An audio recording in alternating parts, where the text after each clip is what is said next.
Yes, thank you so much, Karen. I just want to let everybody know we're going to be recording today's session. I believe, yes, that has started. So just please be aware of that. We just ask everybody that they keep their mics and their cameras off just for the presentation so we can we prevent lag this way. If you have any questions, you can put those in the chat. I also wanted to mention that we are just now kicking off our training certificate program. So if you want to receive a certificate confirming your attendance today, I will be sending out a link in the chat. If you are not able to access the chat, you're on the phone, anything like that, you can go ahead and email us. I'll give this email again during the Q&A, but the email to email us to request that information is federalprograms@education.ohio.gov, and I'll put that in the chat. And if you have any questions, you can also use that email address. They may have, I don't know if Karen has a more specific email address, but that is our office email. I'll go ahead and put it back to you, Karen. Thanks, Candace. Good morning, everybody. Welcome to the New Coordinators Academy. We have a very informal session geared towards new federal program coordinators today about vulnerable youth and what is required in ESEA. So we're going to have time for questions at the end of my slide presentation, but feel free to enter questions in the chat box. Throughout the presentation, we have several federal program staff available to help today. So with that, let's get started.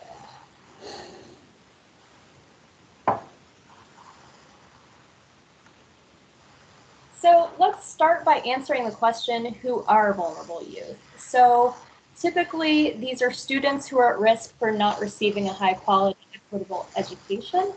Students who may face barriers such as traumatization, high mobility, and behavioral and health conditions.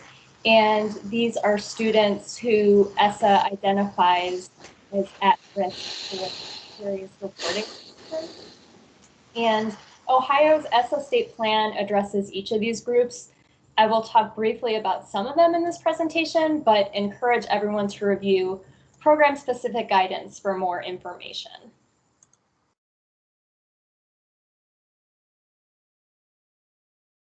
So this is a link to the Vulnerable Youth landing page on the ODE website. And this is ever evolving. We're adding new stuff to it all the time. But on the website, you can click on these rectangles to be directed to more helpful information from each subgroup. So I just wanted to share that with you.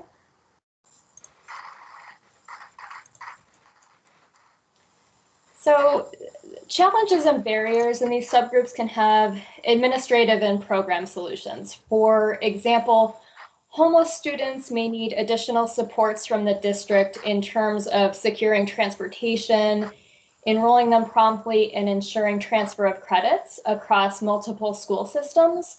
And there may also be benefit from programs that engage families, improve school climate, and offer academic interventions as needed.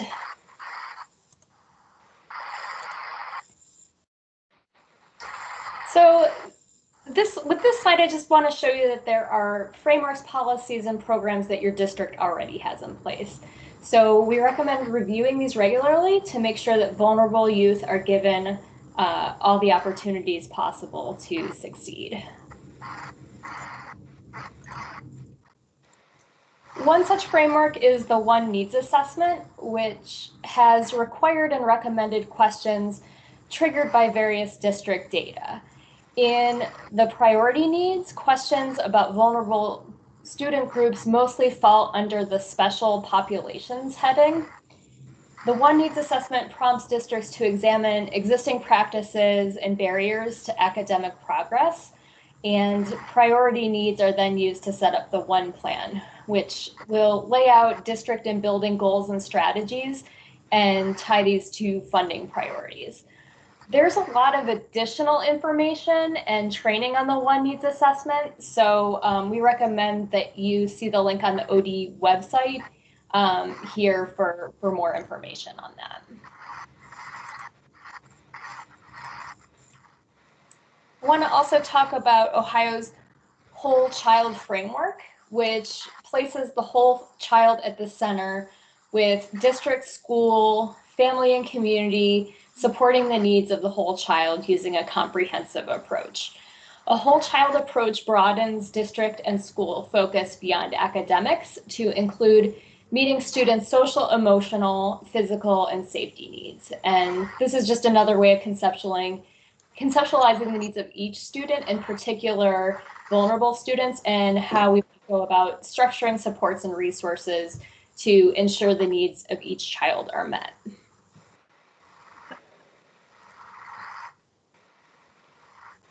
We can support vulnerable youth through the application of various formula grants available through the ESEA.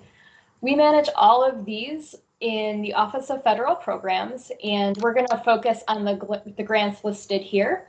I'm not going to cover ESSER in this presentation, though districts should absolutely consider the educational needs of the most vulnerable students as a result of the COVID-19 pandemic.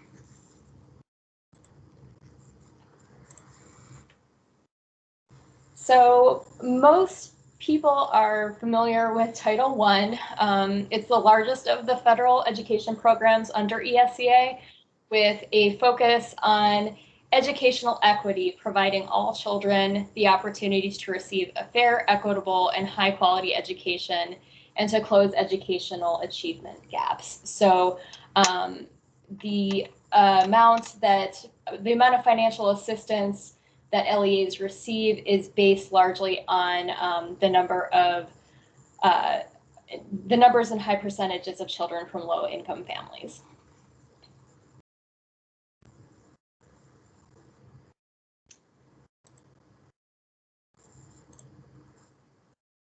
So districts need to plan for how supplemental services will be provided for students who are, experiencing homelessness in detention facilities, in foster care, etc., before budgeting funds at the building level.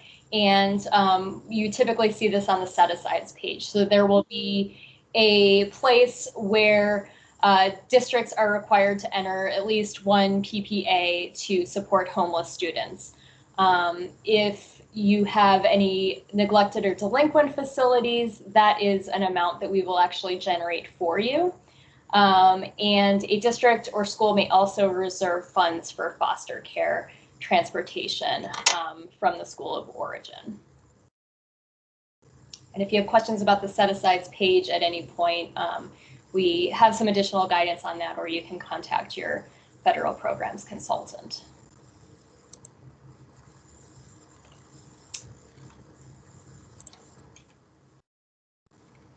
So we have a Title I spending guide in our CCIP document library. The screenshot is to show you what it looks like, and I understand it's not easy to read off of the slide, but if you click on the link in your handout, that'll direct you to the spending guide. And there are a number of spending guides that I'm going to talk about later today.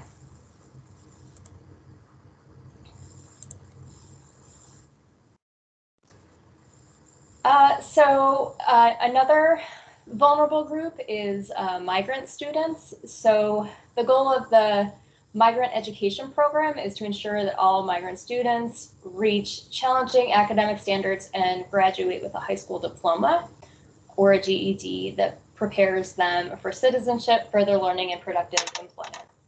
So there are only currently 6 LEAs in Ohio who receive these funds, and the federal funds are allocated by formula to those districts based on the counts of eligible migratory children.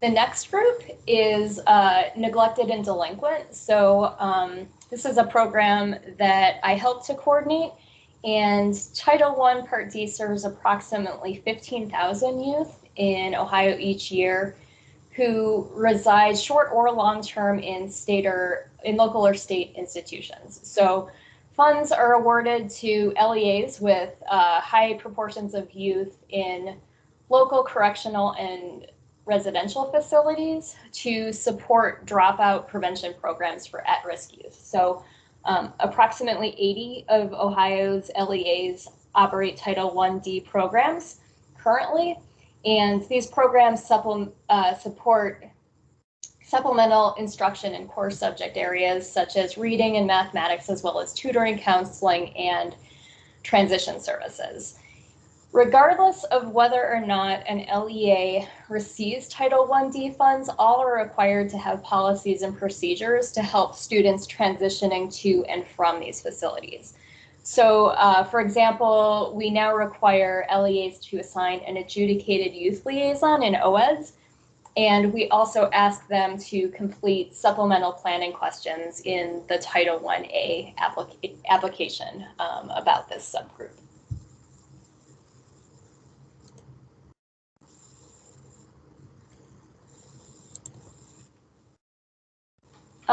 Title II supports effective instruction to address the needs of all students. Title II funds can be leveraged to better serve vulnerable youth through professional development opportunities, for example. And an example of Title II will be shared in the slides that follow. But in addition, we do have a Title II spending guide in the CCIP document library, and I'll show that to you on the next slide here. Again, this link is in your handout.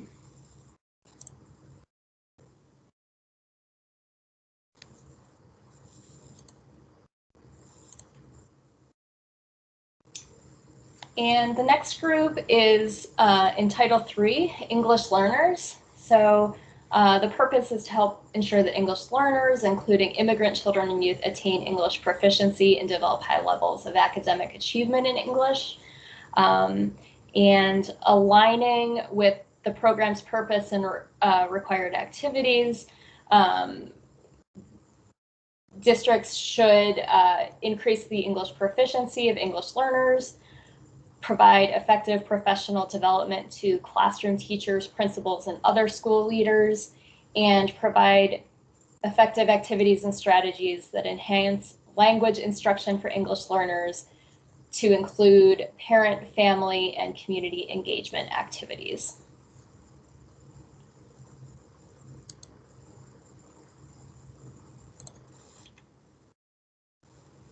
And this is the link to the Title III webpage.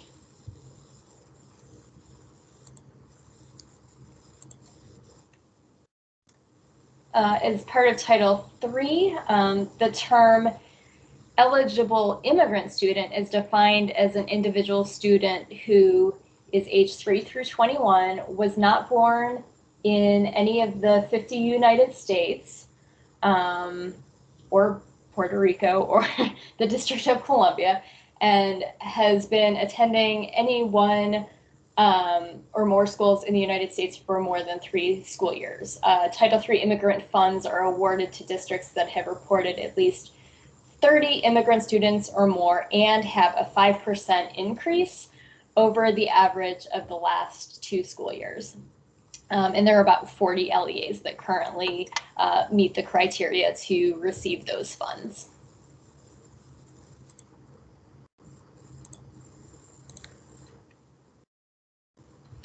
So Title IV-A is a very broad grant with many allowable uses that could support vulnerable youth. We see a lot of districts using these funds for social emotional learning, PBIS, trauma-informed supports, etc. And this is the spending guide for Title IV.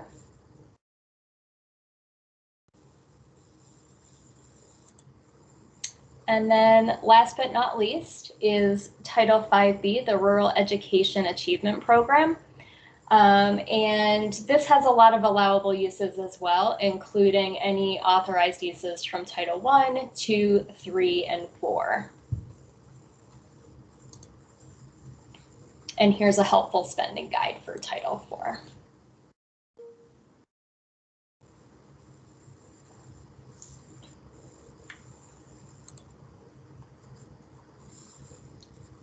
And then finally, I wanted to share an example of how a district might leverage 3 different consolidated grants in order to provide a system of supports to vulnerable youth. So you could use, in this example, Title 1A, 2A, and 4A to increase students' interpersonal skills and resilience. So in using Title 1, examples of allowable activities could include counseling, school-based mental health programs, specialized instruction support services, mentoring services, and other strategies to improve student skills outside the academic subject areas.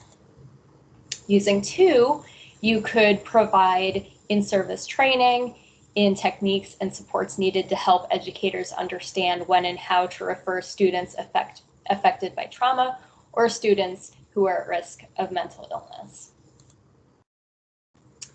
And using Title 4, you could plan for programs or activities that improve instructional practices for developing relationship building skills, such as effective communication, and improve safety through the recognition and prevention of coercion, violence, or abuse.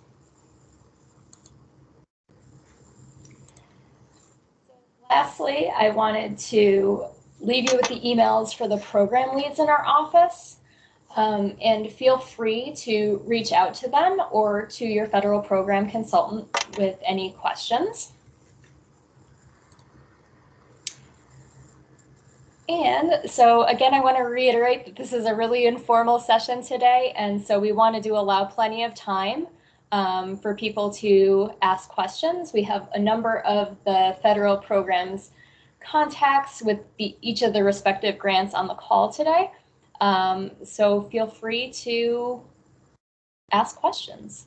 Thank you.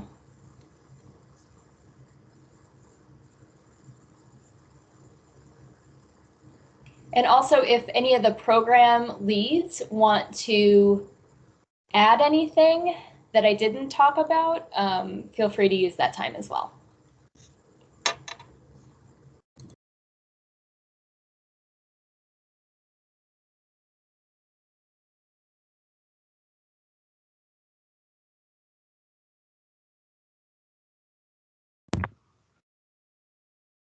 Okay, can I ask a question, please? Of course. Hi, Ann. Hi there. We have 3 group homes in our school district, and for neglected youth, and have been court placed in those facilities. Yeah. And we contract with an ESC to provide their education. Is there anything else that we should be doing under what you just said concerning Title 1D funds? Because like all our money is swept basically to that agency to take care of that. Right. So as the fiscal agent, the ESC assumes the responsibility for planning. But you should still have an interagency agreement with the ESC that outlines their responsibilities for those students that you renew each year. Okay, we do have that. So I just didn't know if there's anything else that we need to, since they're providing that. So I think we should be good. Okay, thank you. Fiscal agent, they will take that role. All right, thank you. You're welcome. So Karen, what would be examples of those responsibilities that the district would have to assure if they have contracted someone else to provide services for them? Right. So in that case, when the ESC provides services, they're just responsible to make sure that the ESC is providing the services and the oversight that is outlined in that formal agreement.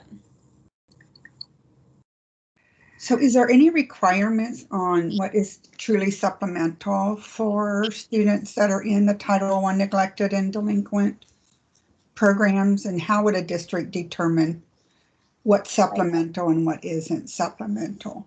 Right. So what we would do in that case, we would typically look at the academic schedule of the students who are in those residential facilities and make sure that they are getting the basic subject areas and producing coursework that is keeping them kind of on grade level. there isn't an hourly, requirement as far as how many, seat hours these students are in school. But the statute just says that, before using Title I-D funds, these education programs have to demonstrate that they're providing a comparable education. Would this be kind of the same for all vulnerable youth then, that the district would be responsible for providing them their basic education, and then the federal funds would be for supplemental? Yeah, I think that's a really good point. Yeah, that is the intention of federal funds, that all students, regardless of whether or not they are vulnerable, need to have, those core elements in place before districts use federal funds to provide additional supports. And if, Diane, if you have a better way of saying that, feel free to say that. No, I think you did a good job, Karen. Just wanted to make sure we made sure that we had a good understanding for that with everyone here, that it has to be above and beyond what you would provide any other child that attended your district. That's an important point. Rasha, you had your hand up. I was just going to add to that conversation that that's mostly true, except for very specific cases when it comes to the migrant children, because due to their high mobility, we have a lot of unique needs for that population that we are allowed to provide out of Title I-C. However, as far as Title III for the ELs and immigrant, it's always going to have to be supplemental, absolutely, at all times, and providing them with their basic civil rights first before supplementing with any federal funds that's being used for that purpose. Thanks, Rasha. Yeah, migrant is certainly a different population, and their needs are because of their mobility. They do have very unique needs. I was thinking about too, as we were talking about vulnerable youth, here is the question of, what are the common type of expectations that all districts would be required to provide? When we think about them for homeless youth, like there has to be, the barriers to enrollment would need to be sure that there are no barriers to their immediate enrollment, that they are able to have transportation to and from school, even if it's maybe outside of their, school boundaries. So being able to, that you need to work with getting them access to community resources. So, and most of those things really apply to just about all the vulnerable youth population, as far as for districts, if they're considered a vulnerable youth. Can you think of anything else that would be, your common things that districts are required to make sure that they provide? I mean, I think, with a lot of the populations, the transfer of academic records, because some of them are transient, with homeless, migrant, neglected, delinquent, immigrant. These are typically students who, may have academic records from a lot of different school systems. And so, making sure that they're getting credit for coursework that they've taken, and, kind of keeping them on track, and, I guess letting them see that, the work that they've done is not for nothing. Right. That is really important. That's a really good one too, Karen, because that's really just with ESSA has really been highlighted about the accredited attainment for these students. Often because as they move from school to school, you may not get a perfect match with coursework, but districts are expected to do everything they can to accept credit that students bring with them towards their graduation requirements. So, thank you. Thank you.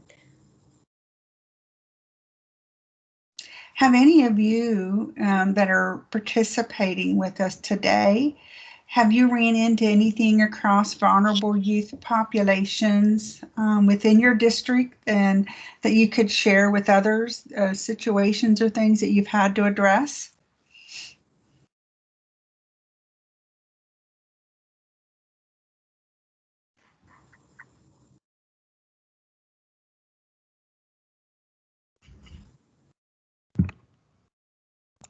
I guess I can share.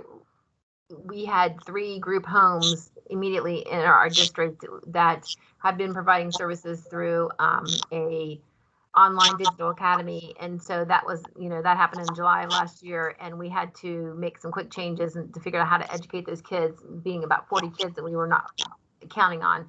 And so reaching out to a local ESC was a good move for us to make that happen good for our kids. Mm-hmm.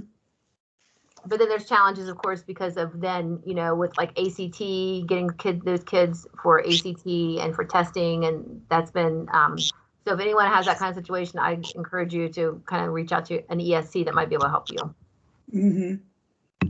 Yeah. So even though, like, for example, when you've done, and the ESC is providing the services and the education, those assessments still count for the district. Am I correct, Ann? So the district's still responsible for making sure those students have access to assessments. Yes, that is correct. And tested. So that's always a challenge. Yes, it is. Corralling the kids. Transportation is another issue that we frequently hear about in, the calls from districts, especially for your homeless students and your foster students. You certainly, many of these students could fall into several categories, but I don't know if you all realize that the districts are responsible for assuring these children have transportation to and from school. For homeless students, it's a 50-50 split. So the district that is the child's home school and then the receiving district split the cost of the transportation. In the foster care situation, it's with the agency that's handling the foster care. It's whatever agreement the district and the agency is able to work out for transportation for that student. So, but it is responsibility of both districts. So, even though maybe they're homeless now and they're no longer in your district, if you are their home district, you still carry some responsibility for that student for transportation. If it's determined that their best placement is with their new district, it could be that a determination is made that for continuity, the best decision would be for that child to be able to remain in their home district. So, and that's for homeless or foster. So those are things that frequently come up, and we often get questions about who has to pay for this.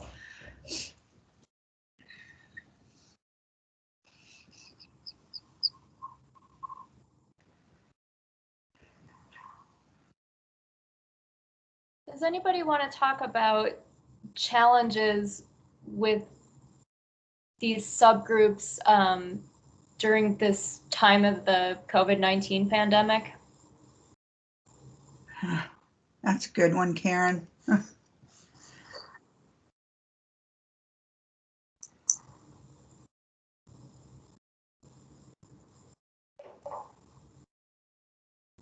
I can't imagine that it's probably difficult Mm-hmm. locating and identifying Mm-hmm.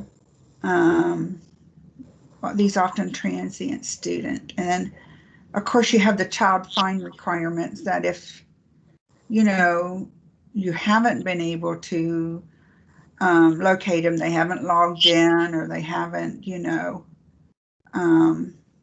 been attending, you're required then to do a child find to see if you can't locate these children. And I think would also be very difficult during this time because of, schools aren't in session.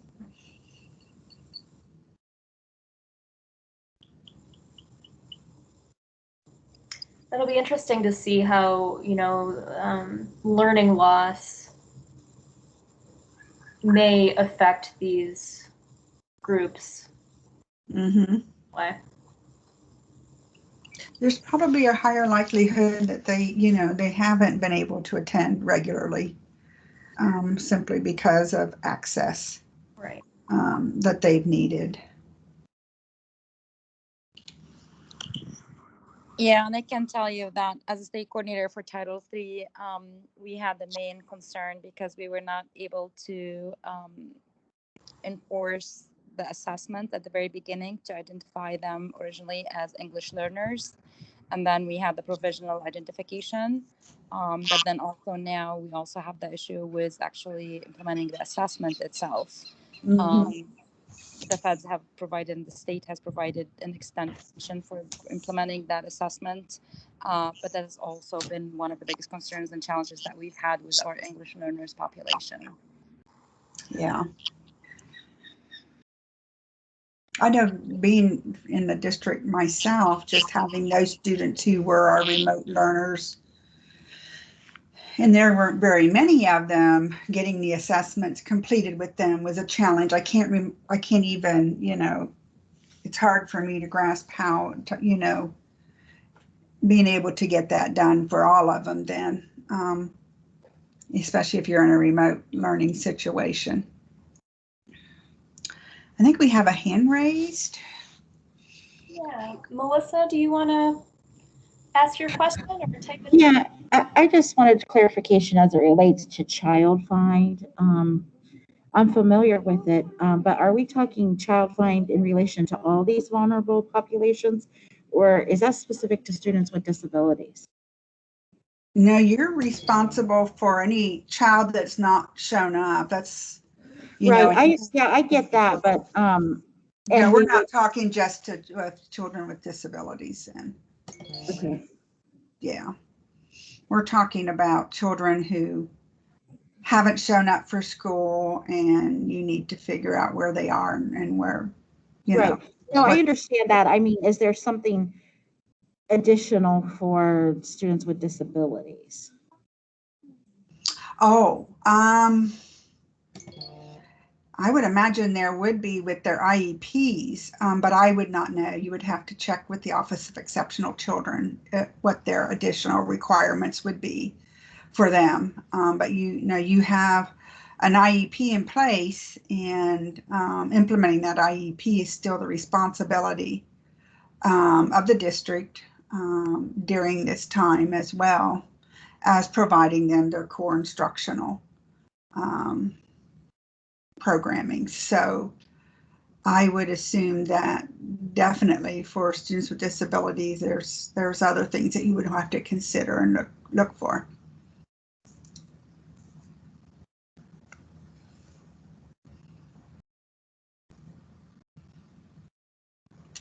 Are there any other questions?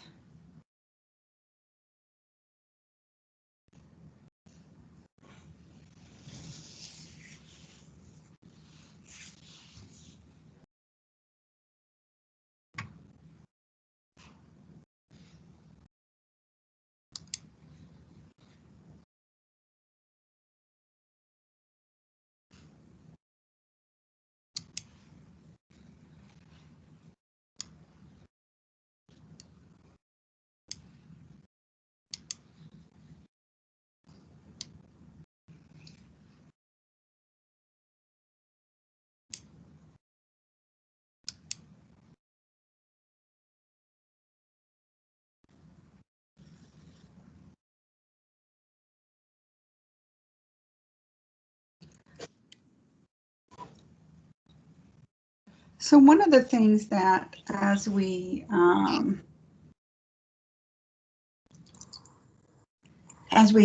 go and we start on sites and desk reviews, or as we've gone on desk and on sites, one of those items that have frequently we have found that districts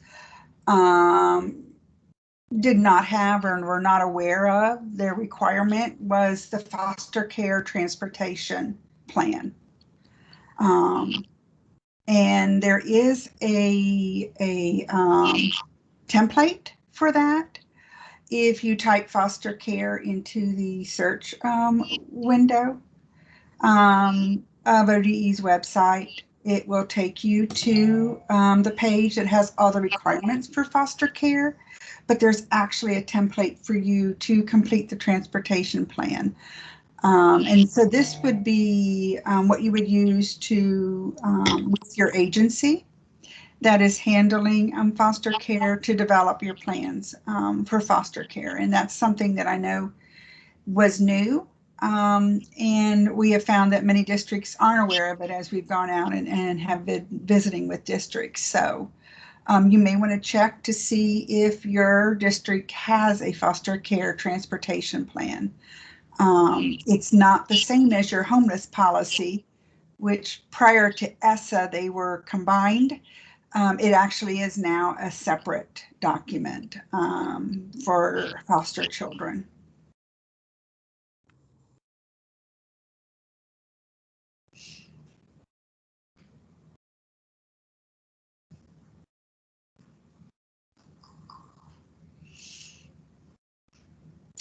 Okay, well, we'll stay on here as long as, if you have any questions, but this is, ends our presentation.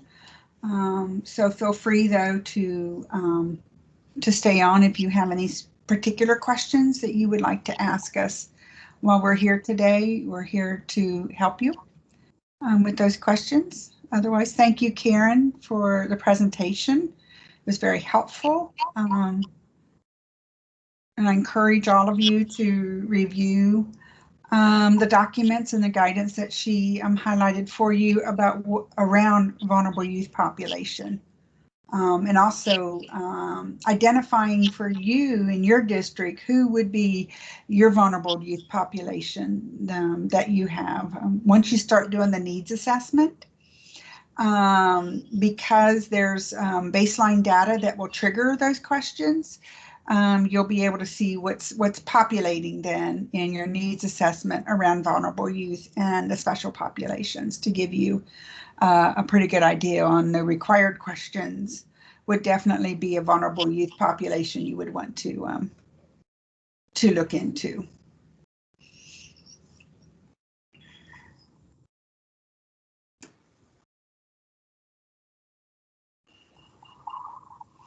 Karen, do you have anything else you wanted to add, or? Oh, I think that's a wrap. Yeah, I'll continue to stay on the line if anybody has questions. I also dropped my email address in the chat box, and it's also at the end of the presentation slides. So if you think of anything after we hang up here, feel free to send me an email. Thanks, everybody. Thank you, Karen and Rasha and everyone that helped today with the presentation.